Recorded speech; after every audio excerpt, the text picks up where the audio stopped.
Hi again then guys, and welcome to another Forza Horizon 3 top-end performance build, and this particular build is for a car which isn't an obvious candidate for top-end performance. It's not a car which you would use for top-end performance races, but it's that kind of tune where it's not ever going to be the fastest car in any particular way, but it gives you that kind of straight line speed for those occasions when you need it, in particular for top-end performance.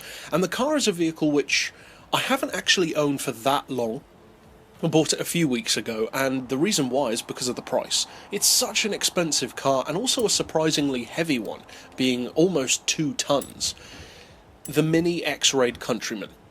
I didn't think it would be that great, and it is. It's not the best in the game, but it is so fun to drive, and I am genuinely glad that I bought it. The price is still stupidly high, but at the end of the day, it is a very, very fun car, at least in my opinion. Now, as far as the conversion, I would, of course, recommend the V8 engine swap, which gets you some serious power.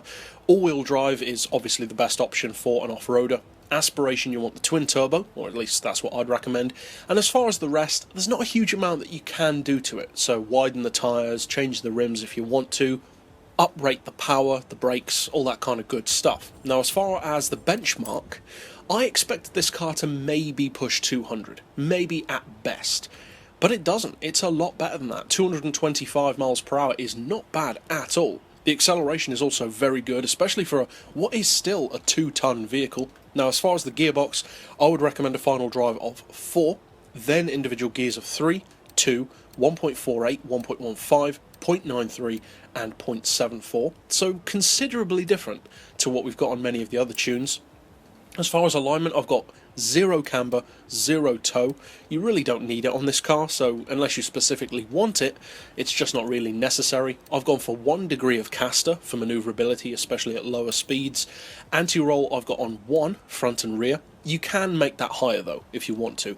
I wanted the car to be quite bouncy and soft off-road, but if you don't want that, of course you can raise those anti-roll bars higher. So it's down to what you need the car for.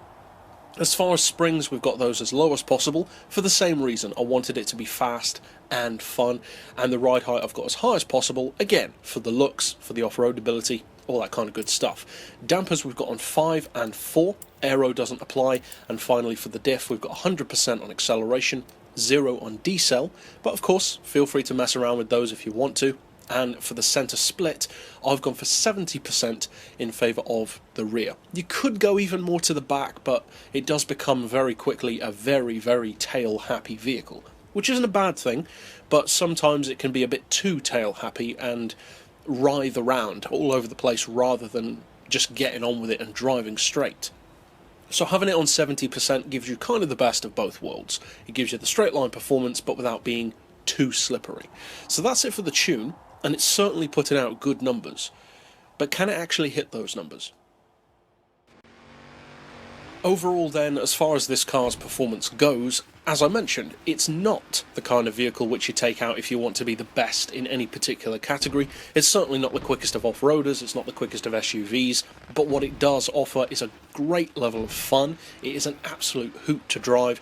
It may actually be one of my favourite cars to drive in the game purely for the fun factor. The handling is so good off-road, and although it is very heavy, it's not overly big. It feels very compact for such a heavy car, and with over 1,000 horsepower on tap, of course it's never going to be slow. It is quicker than, say, a Hummer, for instance, which, given how much less power it has, is pretty impressive, and as you can see, even off-road, the top-end performance is still fantastic. You can easily get it up around 160, 170, and of course on the road, up over 220. The acceleration is surprisingly good, and the top-end speed, it gets there quick. It can't really pass that speed and get up to, say, Lamborghini Urus territory, but still, for what it is, it's a fast, fun car, and I would recommend checking it out. But that's it overall for this tune. I'll see you guys next time, and as always, thanks for watching.